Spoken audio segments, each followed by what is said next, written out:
In A Kid Like Jake, Jim Parsons departs from his famous Big Bang Theory role to play Greg Wheeler, the other half of a struggling couple grappling with the idea that their 4-year-old son is exhibiting gender-nonconforming behavior. As Greg struggles to understand what this might mean for his son's future, his wife, Alex Claire Danes, for the most part is adamant that it's nothing more than innocent role-play. While the parents are encouraged to lean on Jake's uniqueness to get him into a New York private school, the couple starts to re-examine their own roles in their son's life. He recently spoke with Parsons, ahead of the film's release on Friday. It feels as if it's only been in the past few years that, as a society, we've allowed the conversation about gender nonconformity into the mainstream.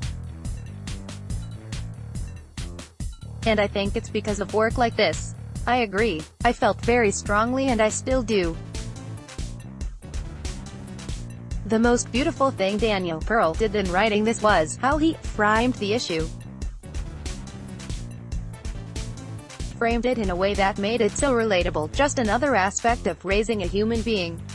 There's something very disarming about that to me. It takes a little bit of mystery and a little bit of fear away from a topic that could feel very lonely. The movie doesn't offer any answers or solutions, but what it does is make it okay to ask dumb questions, to fumble with something that you don't fully understand. What you can understand is that as a human being, with the best intentions, you're still going to slip, fall and fumble, and that has to be okay. We've had influencers in culture challenge the way people think about gender roles. What do you think the next generation will bring? Oh, man. It's so interesting, isn't it? I was watching back in March, after the Parkland, Florida school shooting, and it was just so moving to see a younger generation taking to the streets, on their feet, and speaking so eloquently and passionately.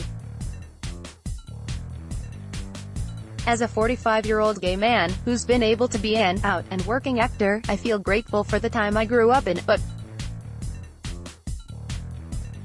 I feel like there's a level of inclusiveness and openness to all sorts of human beings that we've never seen as a society before.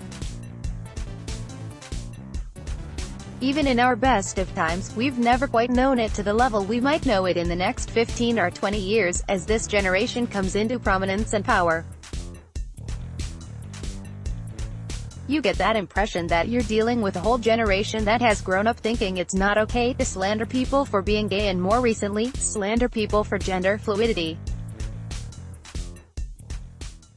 It's a different world and it sounds like, quite possibly, a better world.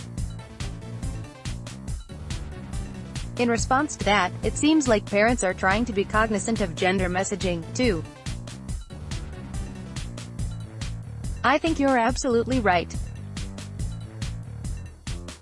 If you know that you need to talk about people and aspects of the world in order to attract those young eyes and young dollars, I'll take that as a starting point because that can, in the end, snowball into real change at a cellular level.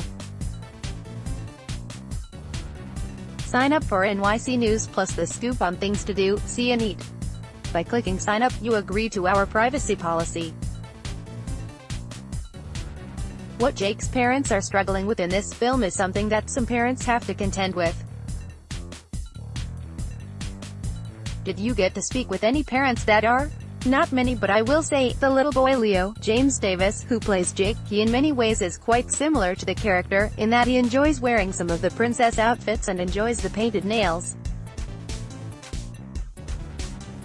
His parents went through a hell of a time with one of the schools they were in, even here in New York, where they were not okay with him wearing girls' clothes to school, and they ended up in a real battle.